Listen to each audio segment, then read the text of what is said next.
Hey Mum, how are you? I'm good, thanks. I'm just working at the moment. I'm not always in the office. I start at 8 a.m. and I finish at 11 p.m. That's nothing. Yes, I know it's 11:30 p.m. right now, but I'm a junior banker. It's just how it is in the world of finance. Anyway, my boss is a lunatic.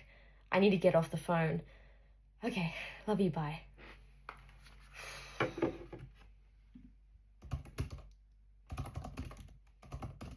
Hey Sophia, do you think you can come in early tomorrow?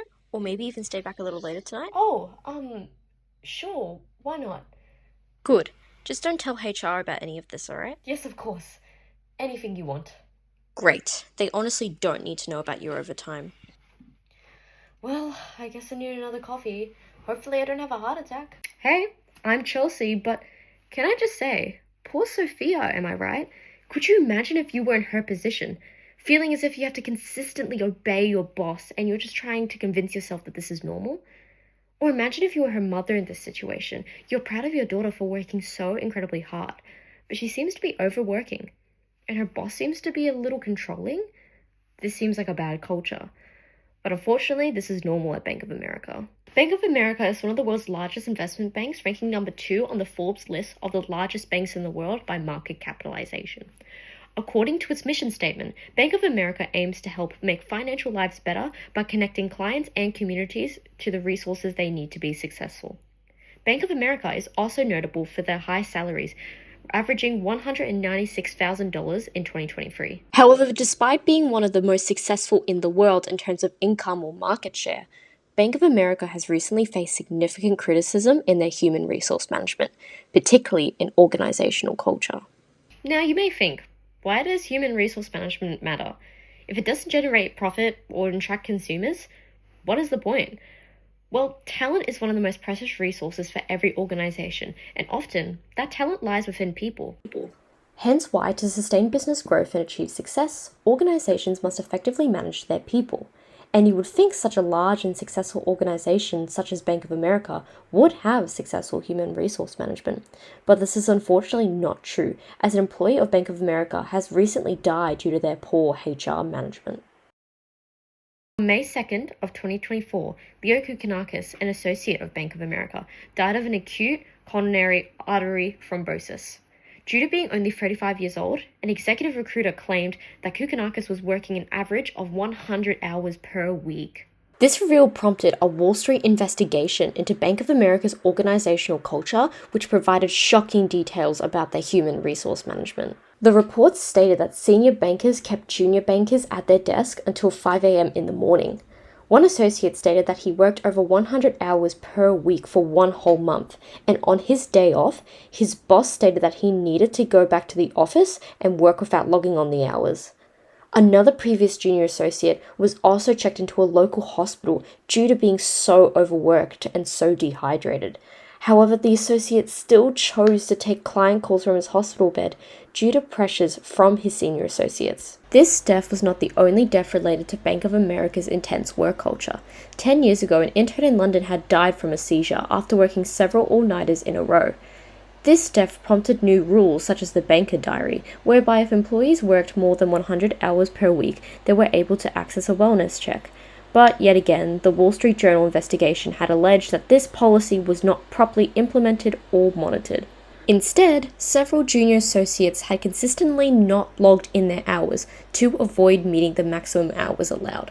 The outcomes of this revelation led to the development of a new timekeeping protocol that mandates junior staffers to log in their hours working per day instead of per week. This new protocol also allows employees to list their workload capacity on a scale of 1 to 4.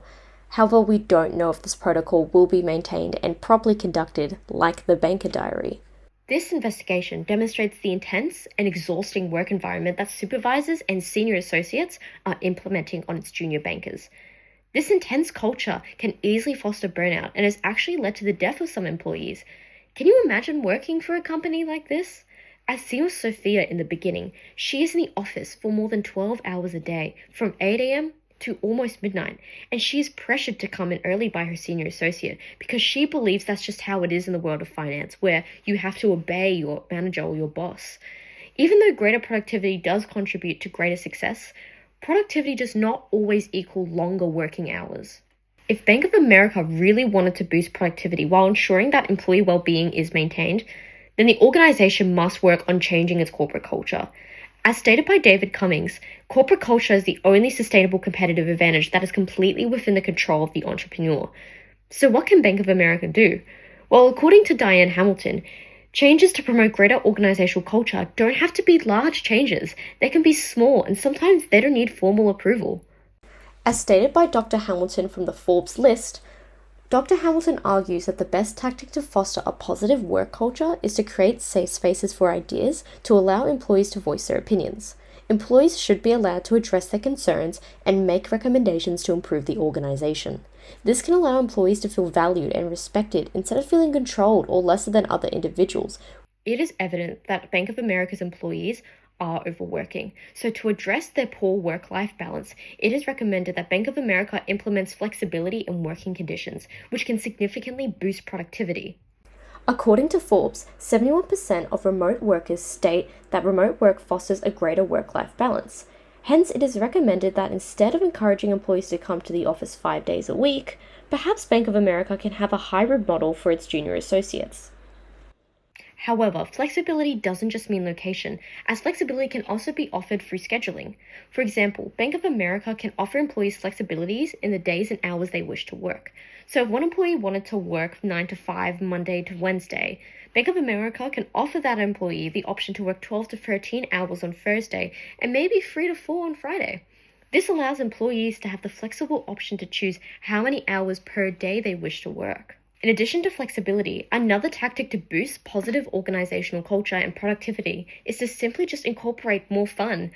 It's not as simple, and I know that comes across as incredibly broad actually, but studies demonstrate that increased dopamine levels lead to greater memorization and productivity. To implement more fun within the workplace, Bank of America can implement team exercise activities that incorporate gamification and reward. When employees see that activities or games are provided with value such as free lunch or free coffee, then employees are more likely to participate and become more involved.